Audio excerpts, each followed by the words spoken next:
नमस्कार दोस्तों, स्वागत है आप सभी का इस नए वीडियो में। आज हम पढ़ने वाले हैं हिंदी साहित्य का इतिहास, जिसमें हम आधुनिक काल के द्विवेदी युगीन काव्य के बारे में पढ़ेंगे। तो चलिए शुरू करते हैं। द्विवेदी युगीन काव्य। इकाई का उद्देश्य: द्विवेदी युगीन काव्य की प्रवृत्तियों का अध्ययन करना, द्विवेदी युगीन काव्य प्रवृत्तियों का मूल्यांकन करना। त्रिवेदी युग सुधार काव्य से जुड़ा है। इस काव्य में कई प्रकार के सामाजिक, साहित्यिक, भाषा ज्ञान सुधार एवं संस्कार त्रिवेदी जी ने हिंदी साहित्य समाज को दिए हैं। कई महत्वपूर्ण काव्य का लेखन इसी काव्य में हुआ है, उसे समझना जरूरी है। इस युग आदर्श एवं बौद्धिकता का क्यों कैसे रहा, यह देखना परखना होगा। प्रस्तावना या परिचय: आधुनिक कविता के क्षेत्र में त्रिवेदी युग को जागरण या सुधार काल के नाम से जाना जाता है।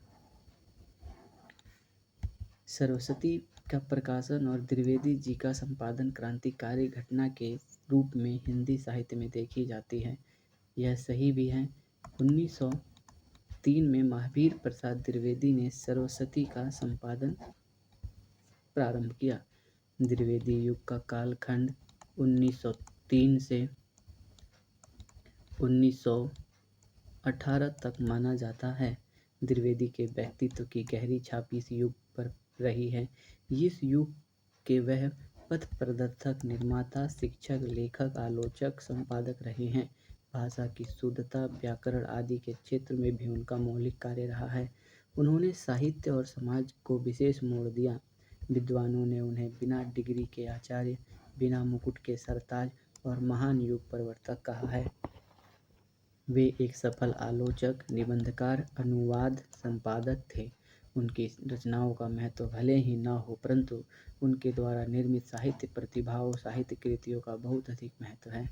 भारतेंदु युग में भारत दुर्दशा पर दुख प्रकट किया जाता रहा, परंतु त्रिवेदी युग के साहित्यकारों ने दुर्दशा के साथ सामान्यों से स्वतंत्रता प्राप्त की चाह निर्माण की, उनके लिए बलिदान का मार्ग सुझाया। इसके पहले ब्रह्मा समाज, आर्य समाज, थियोसॉफिकल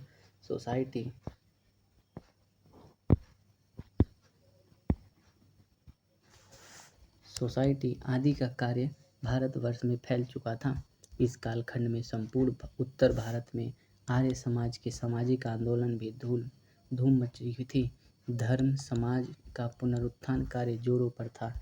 इधर कांग्रेस आज़ादी का उल्लेख जगाने में काफ़ी आगे बढ़ चुकी थी।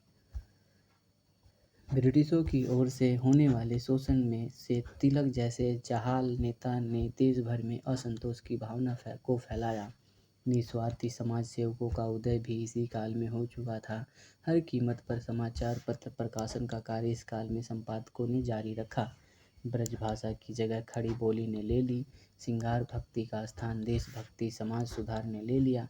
परंपरागत काव्य निरूपण शैलियाँ बदली। भारतेंदु युग में भाषा की जो अवस्था पैदा हुई थी, वह यहाँ पर खत्म हुई। काव्य के लिए शुद्ध व्याकरण, समस्त खड़ी बोली का प्रयोग किया जाने लगा। अचानक ही नहीं, बल्कि द्विवेदी की कठोर नीति के परिणाम स्वरूप कविता, आलोचना, श्रृंगार आदि में भी निखार और देशपरक समाज हितानुरूप प्रौढ़ता आई। द्विवेदी जी ने गद्य पद की शैली तथा विषय वस्तु में परिवर्तन लाया। मातृभूमि, स्वदेश गौरव, मानवता, बुद्धिवाद को काव्य में प्रतिष्ठित किया। कविता में इतिवृत्तात्मकता की प्रधानता आई। राष्ट्रीय भावना का स्वर गूंज उठा। राजनीतिक चेतना का विकास हुआ। नारी संबंधी दृष्टिकोण में परिवर्तन आया। सांस्कृतिक राष्ट्रीयता तथा राष्ट्रवाद का भी विकास इसी काल में की देन है। मैथिली शरण गुप्त, नाम नरेश त्रिपाठी जैसे कवि द्विवेदी के व्यक्तित्व की देन है। गोपाल शरण सिंह, गया प्रसाद स्नेही, अयोध्या सिंह उपाध्याय, हरिओद, लोचन प्रसाद पांडे, मुकुरधर पांडे इस काल के महत्वपूर्ण कवि हैं। पुनरुत्थान युग का देश, समाज तथा साहित्य पर व्यापक पड़ा रहा। यही कारण है कि द्विवेदी युग में जागरण आया, नवीन परंपरा का उद्भव हुआ। द्विवेदी एवं सरस्वती का ऐतिहासिक महत्व इस काल में है। द्विवेदी युगीन काव्य प्रवृत्तियाँ: अंग्रेजों के दमन चक्र और कूटनीतिक शासन का विरोध करने के लिए इस युग में परंपरा को छोड़कर साहित्य में पौराणिक तथा ऐतिहासिक घटनाओं और चरित्रों को राष्ट्रीय भावना के परिप्रेक्ष्य में प्रस्तुत किया गया। मध्य वर्ग के साथ निम्न वर्ग का चित्रण किया जाने लगा। परिमाणतः किसान, मजदूर, स्त्री, दलितों का कष्टप्रद जीवन उभर कर आया। राजनीतिक चेतना और राष्ट्रीय भावना का स्वर मुखरित हुआ। प्रखर बुद्धिवाद के कारण जीवन के प्रत्येक क्षेत्र में नीर-छीर विवेक का आग्रह शुरू हुआ। मानवीय मूल्यों का आग्रह भी इसी काल में शुरू हुआ। भारतीय और यूरोपीय दर्शन का संघर्ष प्रारंभ इसी काल की देन है। भारत के हृदय तथा यूरोप को बुद्धि पक्ष मानकर उसके एक में एक होने की स्थिति को आदर्श माना जाने लगा। आर्य समाज का आंदोलन इस समय जोर पर था। गुरुकुल कांगड़ी की स्थापना हो चुकी थी। आर्य समाज के नेतृत्व DMB कॉलेज खुलने से लगे थे। शिक्षा का सर्वात्रिक प्रचार प्रसार हो रहा था। तर्क, बुद्धिवाद, मानवता, राष्ट्रीयता, स्त्री शिक्षा, आदर्शवाद इस युग के मुख्य और प्रेरणा रही, जिसका व्यापक प्रभाव साहित्य पर पड़ा।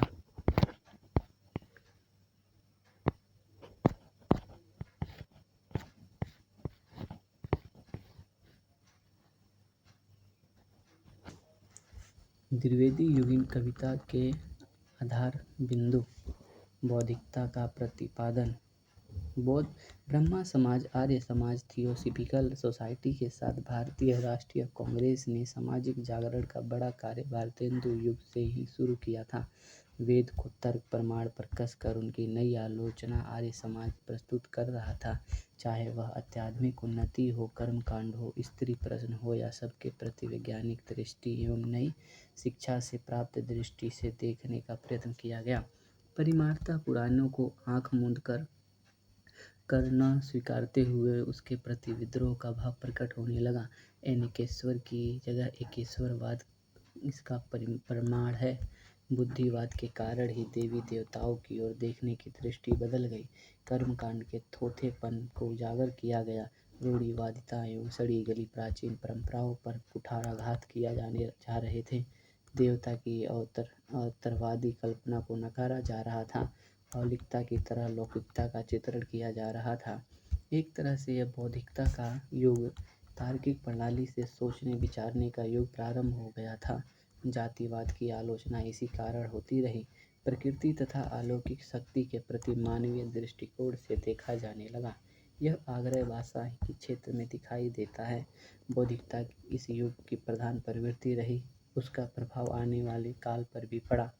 मानवता का प्रकटीकरण।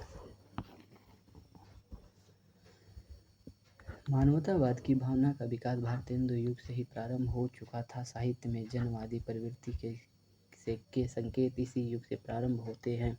शायद यही कारण है कि हरिऔध के रामकृष्ण आदर्श समाज सुधारक और नेता हैं। मैथिली शरण गुप्त के राम अवतारी न होकर आदर्श मानव है, जो निज कर्मों से इस धरती को स्वर्ग बनाने आए हैं।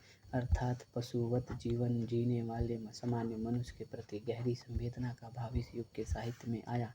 उसके प्रति स्नेह, सहानुभूति, कर्तव्य, क्षमा की भावना का अभिव्यक्तिकरण कवियों ने किया। सर्वधर्म समता का बिगुल भी इसी काल में बजने लगा। स्त्री दुर्दशा की चित्र कवियों में उतारे जा रहे थे।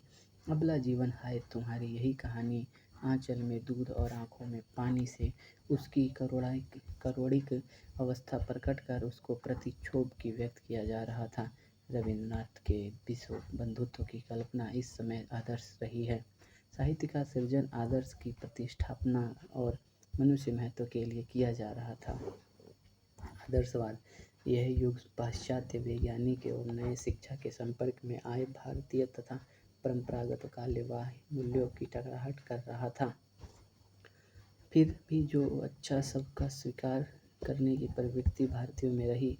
वेदों को वैज्ञानिक आधार पर प्रदान करने की भरसक कोशिशें आर्य समाज, ब्रह्मा समाज, विवेकानंद तथा प्रार्थना समाज ने की थी। विवेकानंद ने तो भारतीय अध्यात्मवाद को हृदयवाद के रूप में पश्चिमी भौतिकवाद के सामने रखकर उसको प्रतिष्ठा दिलाई थी। यह सीधा साधा दो संस्कृतियों के भीतर की टकराहट थी। पश्चिम ने देश को पिछड़ा और सड़ा गला साबित कर दिया था। अज्ञानी अंधविश्वासी करार दिया था। इस सब को दूर कर भारतीयता का गौरवगान करने की प्रवृत्ति इस काल में विद्यमान है।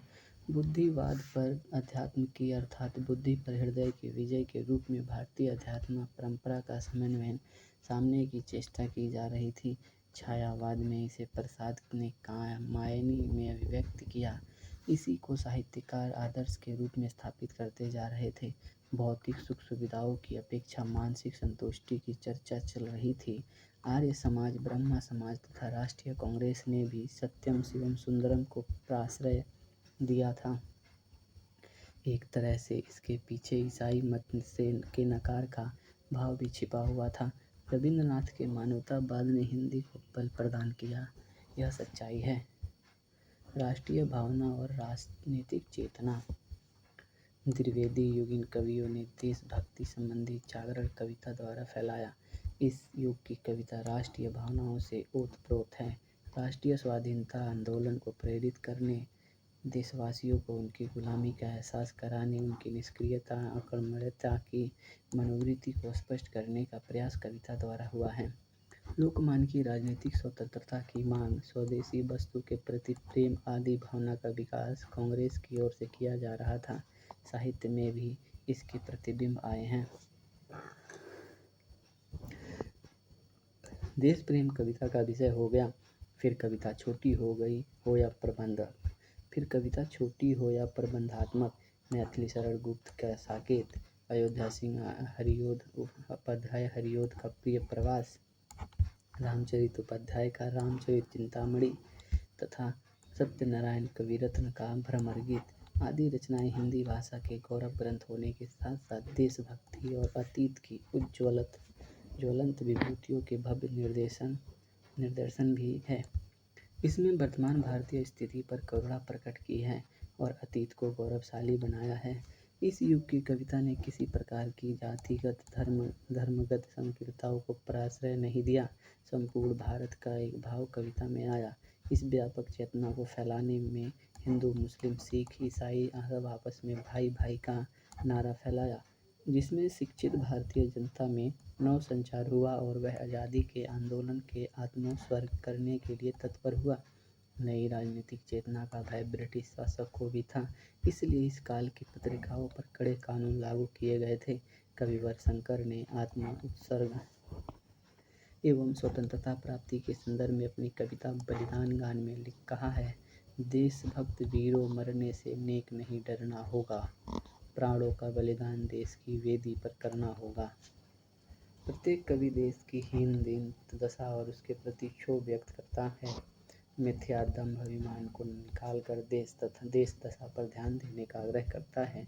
राय देवी प्रसाद पूर्ण की कविता आलस, फूट, खुदगर्जी, मिथ्या कुलीनता आदि अभिशापों की ओर भी इस युग का कवि दृष्टि डालता है और उसके निराकरण की कामना करता है। भरतखंड का हाल जरा देखो है कैसा, आलस का जंजाल जरा देखो है कैसा, जरा फूट की दशा खोलकर आंखें देखो, खुदगर्जी का नशा खोलकर आंखें देखो, है शौकी दौलत की कहीं बल का कहीं गुमान है खानदान पर का मत कहीं कहीं नाम का ध्यान है। द्विवेदी युग ने देशवासियों को उनके स्थिति को अवगत कराकर आज़ादी के लिए संघर्ष करने की प्रेरणा दी। इसलिए उन्होंने कुप्रथाओं, ब्रह्माडंबरों और सामाजिक कुरीतियों, देश दुर्दशा को कविता का विषय बनाया। कांग्रेस के मध्य वर्ग का उदय एवं उभार देश के नई राजनीतिक चेतना फैलाने में कारगर सिद्ध हुआ। देशोन्नति के लिए सभी जाति वर्ग आग्रही रहे। बंग भंग की भारत विरोधी और जाति विभेदीकरण की नीति से राष्ट्रीय भावनाओं में पूरित भारतीय जनता की आंखें खुल गई और वे अंग्रेजों को बड़े संदेह की दृष्टि से देखने लगे और इसकी प्रतिक्रिया स्वरूप तथा राष्ट्रीयता के अनुरूप सभी जातियों में भ्रातृत्व भावना प्रचार हुआ। रूपनारायण पांडे की एक कविता इसी प्रकार है। जैन, बौद्ध, पारसी, यहूदी, मुसलमान, सिख, ईसाई कोटि कंठ से मिलकर कह दो हम सब हैं भाई भाई, पुण्य भूमि है, स्वर्ग भूमि है, जन्मभूमि है देश यही, इससे बढ़कर या ऐसी ही दुनिया में जगह नहीं।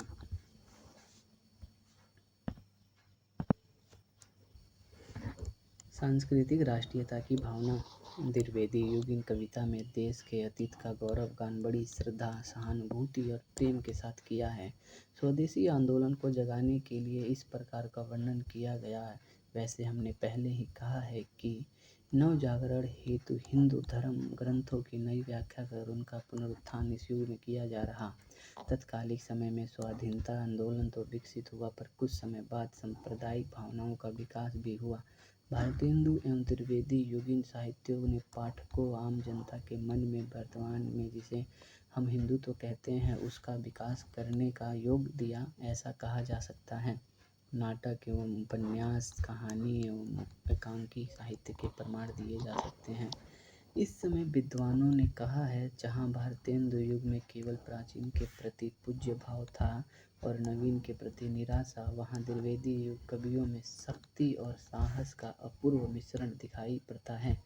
मातृभूमि की वंदना, उसे पुण्य भूमि के रूप में चित्रित करना आदि भाव जहाँ भारतेंदु युग में निराशा के स्थान पर द्विवेदी में आशा और विश्वास का भाव भरते हैं।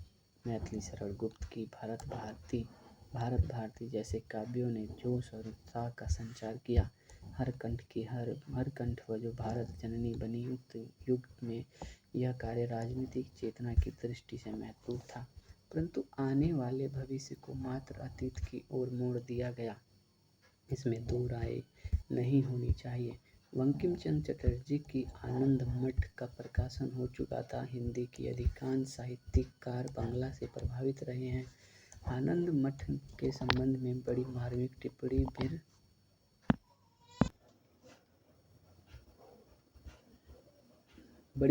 टिप्पणी वीर भारत तलवार ने की है। आनंद मठ 1882 में प्रकाशित इस उपन्यास में विद्रोही हिंदू सन्यासियों के गुप्त संगठन का वर्णन है। ये सन्यासी मीर जाफर के शासन को मुसलमानी राज मानकर उसके खिलाफ लड़ते हैं, लेकिन कलकत्ते में प्रबल हो रहे अंग्रेजों के खिलाफ नहीं।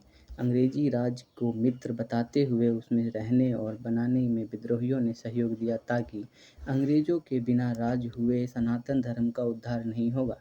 हर वर्ग में राजनीतिक चेतना जगाने का प्रयास कांग्रेस के साथ कवियों ने भी किया। मैथिली शरण गुप्त, श्रीधर पाठक, गया प्रसाद शुक्ल, स्नेही, राम नरेश त्रिपाठी आदि। श्रीधर पाठक विद्यार्थियों को प्रेरित करते हुए लिखते हैं, अहो छात्रवर वृंद नव्य भारत सुत प्यारे, मातृगर्भ सर्वस्त्र मोद प्रद गोद दुलारे, सत सेवा व्रत धार जगत के हरो कलेश तुम, देश में प्रेम करो प्रेम का अभिनिवेश तुम। एक प्रकार से राजनीतिक चेतना को जगाने में प्रतिबद्ध काव्य की रचना कांग्रेस के आंदोलन को अपने कंधे पर लेकर चल रहा था। नई राष्ट्रीय भावना का विकास हो रहा था। धार्मिक कल्पना। इस काल की कविता में धार्मिकता की अलग कल्पना की गई है। बौद्धिकता के प्रभाव के कारण ईश्वर आदि के मानवीय रूपों की कल्पना की गई है। साकेत में मैथिली शरण गुप्त लिखते हैं, राम तुम मानव हो, ईश्वर नहीं हो क्या? आदर्श के प्रस्थापना करने हेतु राम का मानव रूप की कल्पना मनुष्य दुख कष्ट हरण हेतु की गई, साथ ही आर्य धर्म बनाकर धरती को स्वर्ग बनाने की बात भी राम करने लगते हैं।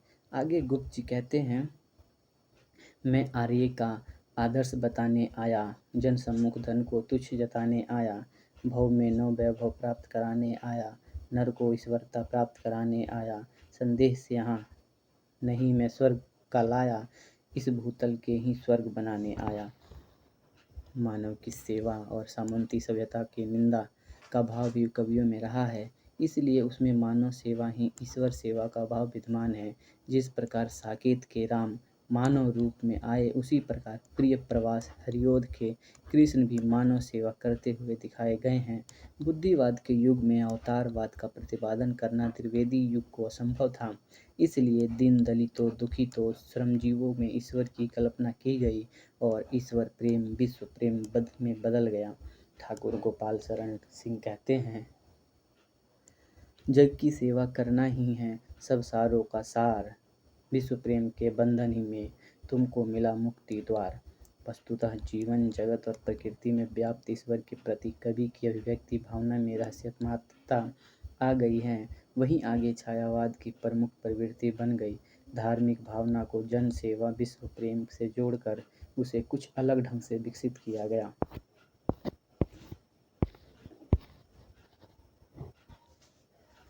नारी स्वातंत्र्य और उत्कर्ष। रीतिकालीन नारी के सौंदर्य वर्णन की परंपरा को जोरदार आघात त्रिवेदी युग में मिला। नारी संबंधी मान्यताएं बदलने लगीं। विभिन्न सामाजिक कार्य करने वाली संस्थाओं तथा कांग्रेस के राजनीतिक आंदोलन के परिणाम स्वरूप स्त्री के कोमल भाव की जगह कठोर वीर भाव का चित्रण होने लगा। उनकी स्वतंत्रता का उत्कर्ष हुआ। पुरुष के कंधों से कंधा मिलाकर वह राजनीतिक आंदोलन में उतर चुकी थी। प्राचीन रूढ़ियों परंपराओं को वे स्वयं तोड़ रही थी। जीवन और जगत के प्रति उनकी अपनी दृष्टि का विकास हो रहा था। अपनी स्वतंत्रता अधिकार के प्रति वह सहज हो चुकी थी। पुरुषात्मक व्यवस्था को धक्का दिया जा रहा था। स्त्री जाति पर होने वाले अन्याय अत्याचारों के प्रति कवियों ने दृष्टि डाली। श्रीधर पाठक, मैथिली शरण गुप्त, राम नरेश त्रिपाठी, अयोध्या सिंह उपाध्याय, हरियोध आदि प्रमुख कवियों ने उसकी बदली चेतना द्वारा नवयुग लाने का प्रयास किया।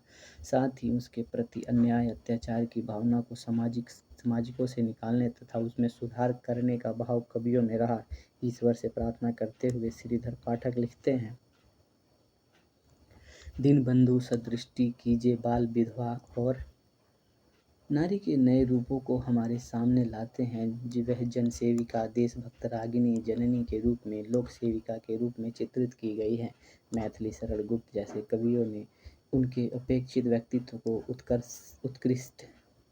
उत्कर्षित किया। साकेत की उर्मिला हो, यशोधरा की यशोधरा या द्वापर की विद्युता, उन सब पर आधुनिक विचार संवेदना की गहरी छाप रही। साकेत की उर्मिला तो सैन्य संगठन कर रावण से युद्ध करने के लिए तत्पर है। गुप्त जी ने नारी को प्रतिष्ठा दिलाने के लिए ही उसका करुणिक उत्कर्ष दिखलाया है। अबला जीवन हाय तुम्हारी यही कहानी, आंचल में दूध आंखों में पानी के साथ उसे त्याग, समन्वय, आत्मोत्सर्ग, शक्ति के कठोर रूपों की विचित्रित हुई है। इस काल में कोमल गुणों से नहीं बल्कि शक्ति समृद्ध महान गुणों से पूरित हो चुकी थी। उसके व्यक्तित्व स्वातंत्र्य का आविष्कार हो चुका। वह हर स्तर पर पुरुषों के समानता रखती है। सामाजिकता की ओर उन्मुख। मानवता और आदर्शवाद की विचार प्रवृत्ति में कविता अधिकाधिक सामाजिकता की ओर उन्मुख हुई। समाज के सभी वर्ग पर कवि की दृष्टि पड़ी।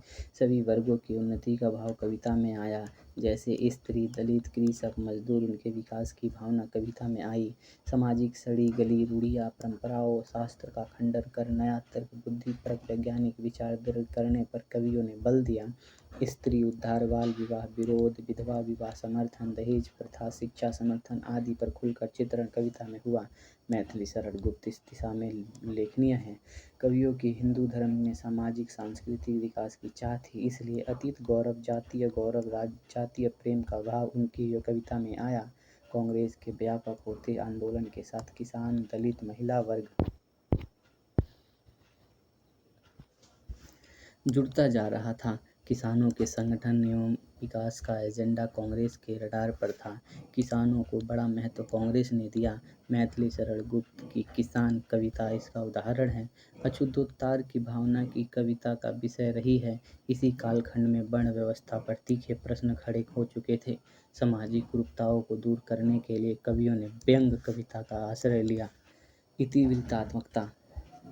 इस काल की कविता श्रृंगार के बोझ से मुक्त हुई। उसकी जगह देश प्रेम, सामाजिकता, आशावादिता ने लिया। स्वयं महावीर प्रसाद द्विवेदी का जीवन बड़ा कठोर, संतय, सात्विक और आदर्श था। जीवन सुचिता के साथ काव्य सुचिता, भाषा सुचिता पर उन्होंने बल ही नहीं दिया बल्कि उसके प्रति वे आग्रही थे। शायद यही कारण है कि श्रृंगार की उत्कृष्ट कला का विरोध कर दाम्पत्य श्रृंगार को कविता में सुष्ठु रूप स्वीकारा।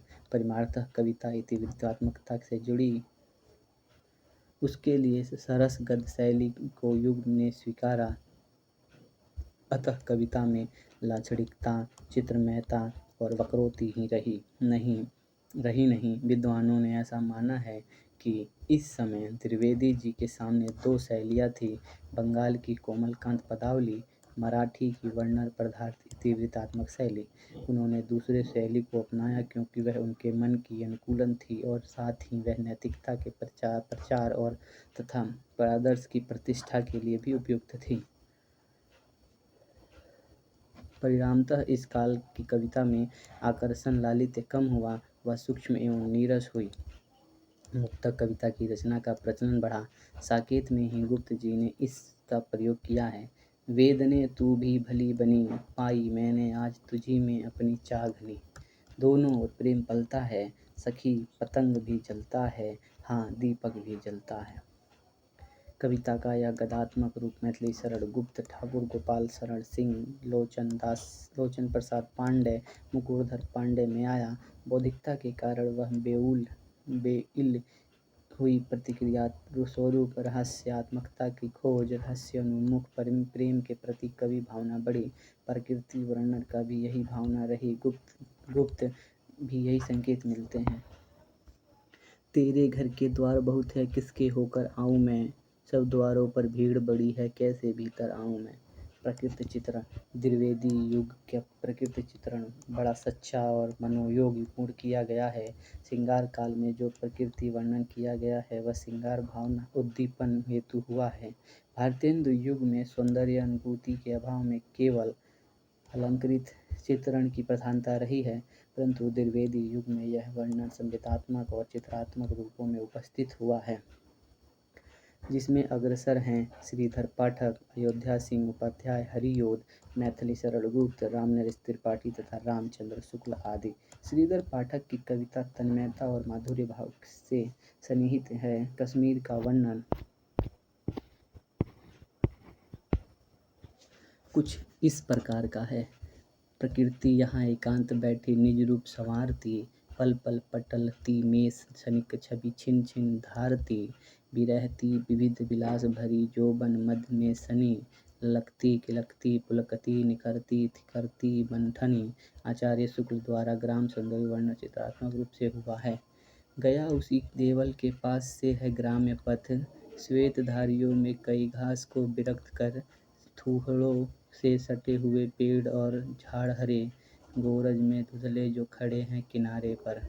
रामनरेश त्रिपाठी ने उनके काव्य पथिक और स्वप्न में नदी में पर्वत समुद्र आदि का दृश्य भाव रूप चित्रित किया है।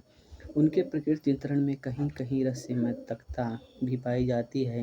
हरियोध ने प्रकृति को 5 रूपों में चित्रित किया है: आत्मबलन रूप, उद्दीपन रूप, बिंब प्रतिबिंब रूप, उपदेशात्मक रूप, अलंकारिक रूप। इस काल के कवियों ने प्रकृति वर्णन में उपदेशात्मकता की प्रीति रखी। शायद इसी कारण वह न मानवीय न प्रकृति के रहस्यों को खोल पाया, न सहज सुंदर हो पाया, वह नीरस और सूक्ष्म ही रहा। प्रकृति वर्णन भी इसी काल की प्रमुख प्रवृत्ति रही। अनुवाद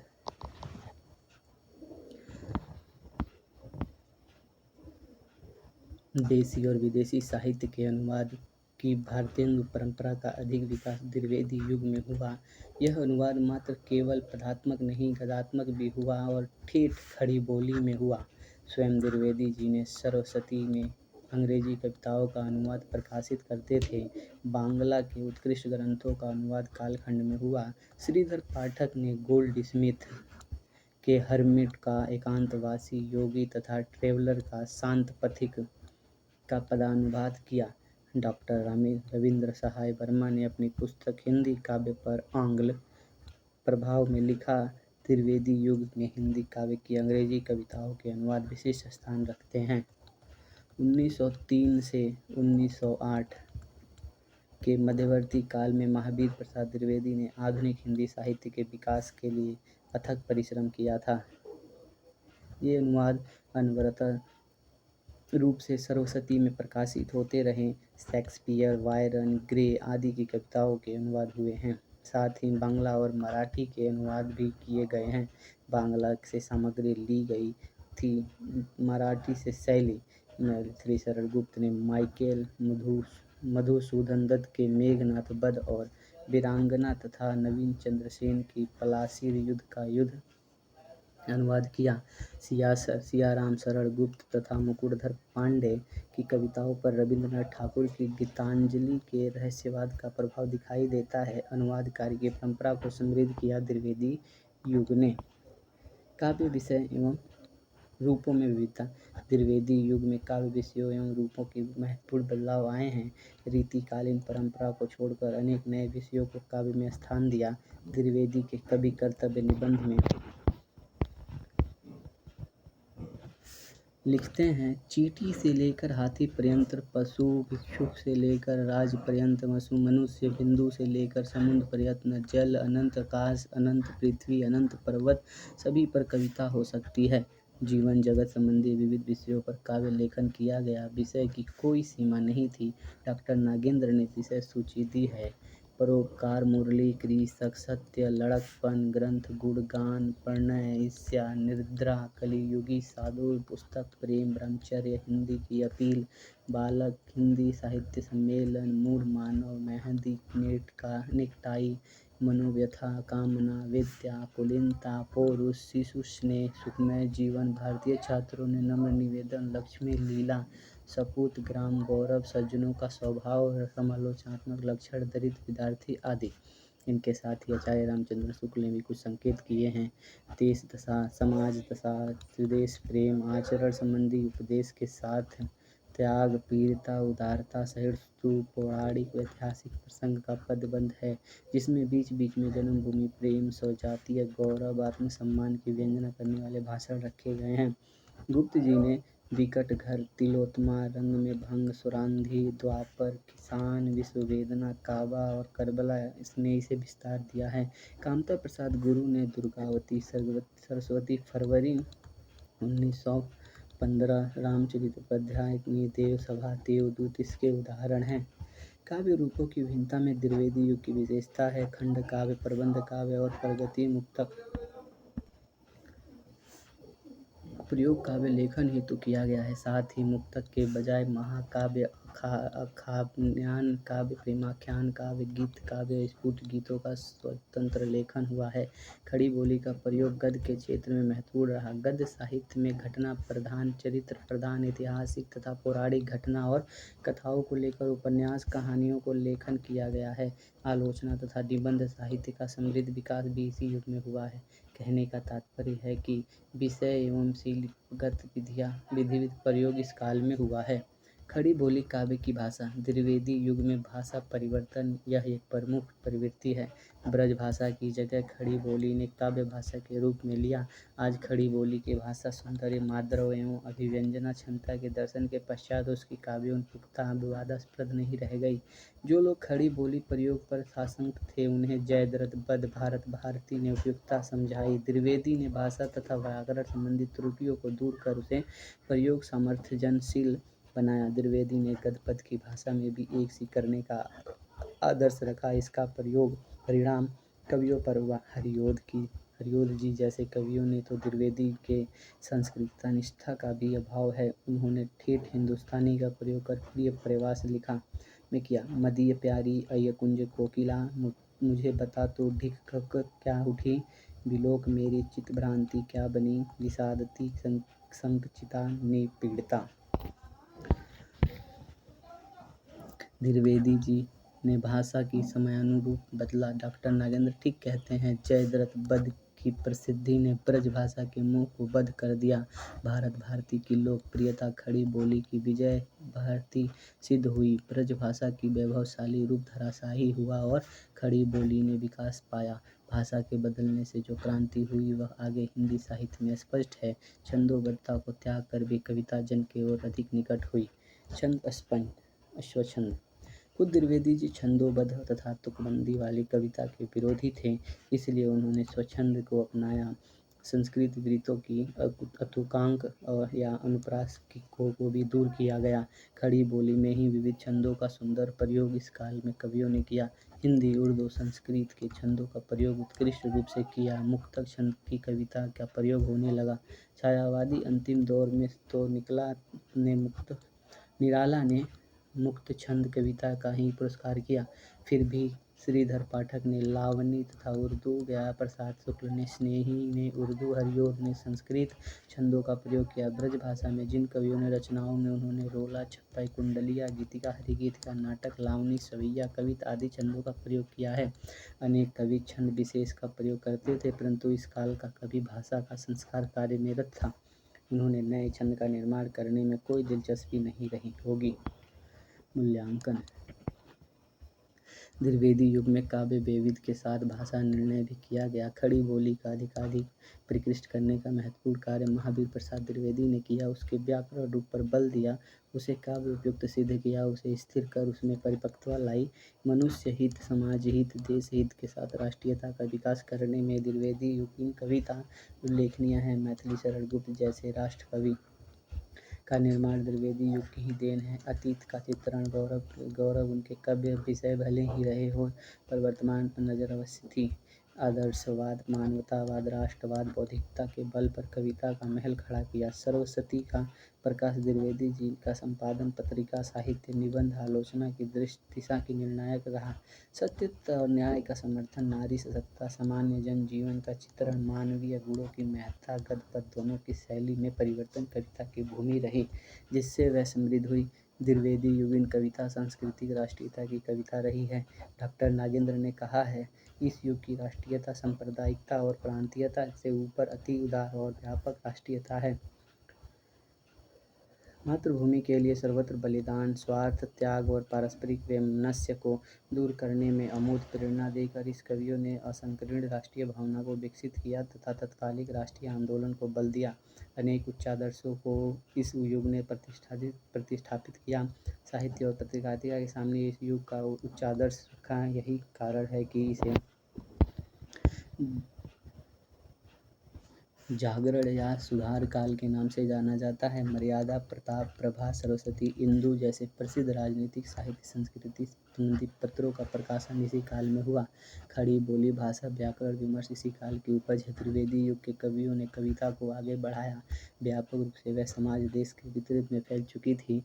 गरबंडिया रहस्य द्वारा, नाथूराम शर्मा, शंकर ने काव्य के हिंदू धर्म और समाज सुधार भावना जगाई। विधवाओं की बुरी स्थिति तथा मंदिरों में चलने वाले दुराचार का पर्दाफाश किया। हास्य व्यंग्य कविता का जबरदस्त हमला सामाजिक, धार्मिक, राजनीतिक, सांस्कृतिक क्षय मावड़ पर हुआ। सुधार और संघर्ष का यह काल रहा। आदर्शवाद तथा तर्क बुद्धिवाद ने उसे सुयोग्य समन्वय लाया। उपसंहार। इस काल में भाषा एवं साहित्य का संस्कार प्राप्त हुए। मौलिक कृतियों में सृजन हुआ, जैसे प्रियव्रवास, जयद्रथ, बद्ध, भारत भारती, यशोधरा, पथिक आदि निबंध का विकास हुआ। एक ओर सरदार पूर्ण सिंह ने उच्च कोटि के भावात्मक निबंध तो दूसरी ओर गुलेरी जी के भाषा शास्त्रीय निबंध आलोचना के तुलनात्मक, द्वेषात्मक, भावनात्मक तथा शास्त्रीय समीक्षा पद्धतियों की नींव पड़ी। पदम सिंह शर्मा, रामचंद्र शुक्ल द्विवेदी इसी युग के प्रसिद्ध आलोचक हैं। कहानीकारों में प्रेमचंद, प्रसाद, कौशिक, गुलेरी, सुदर्शन ने इस युग स्थापित किया। भारतीय हिंदू काल के अपेक्षा उपन्यास विधा में प्रगति हुई। गोपाल राम गहमघरी, किशोरीलाल गोस्वामी, वृंदावनलाल वर्मा, प्रेमचंद इस युग में हुए हिंदी के विशाल आंदोलन खड़ा हुआ। 1893 में काशी प्रचारणी 1893 में काशी नागरी प्रचारणी की स्थापना हुई। 1900 में देवनागरी अदालत में पहुंची। 1897 में नागरी प्रचारणी पत्रिका शुरू हुई। डीएवी कॉलेज के और विश्वविद्यालय के जरिए हिंदी अध्ययन अध्यापन की भाषा बनी। इतिवृत्तात्मकता ने साहित्य का प्रचारात्मक बनाया। आदर्श के मोह के कारण कविता में स्वाभाविक विकास अवरुद्ध हो गया। अच्छी बातों का प्रचार होना अच्छी बात है, पर कलात्मकता को नकारना साहित्य कला के लिए सर्वदा अयोग्य है। इसमें दो राय नहीं होनी चाहिए। थैंक यू दोस्तों, इस वीडियो में इतना ही, बाकी हम आगे पढ़ेंगे। आई होप आपको ये वीडियो पसंद आई है। अगर पसंद आई है तो वीडियो को लाइक करें, कमेंट करें तथा चैनल को सब्सक्राइब करें। Thank you.